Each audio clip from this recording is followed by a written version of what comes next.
Mattia Binotto is a Swiss-born Italian engineer and team principal of Scuderia Ferrari in Formula One.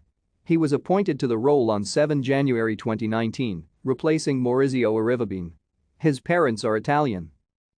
Binotto obtained a bachelor's degree in mechanical engineering at the École Polytechnique Fédérale de Lausanne in 1994 and then a master's in motor vehicle engineering at the University of Modena and Reggio Emilia.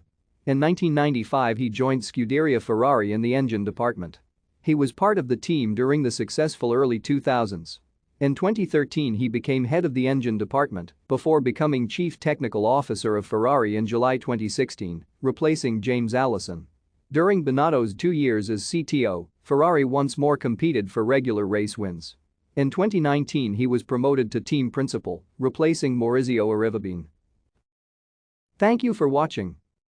Like and subscribe if you would like to view more of our videos. Have a nice day.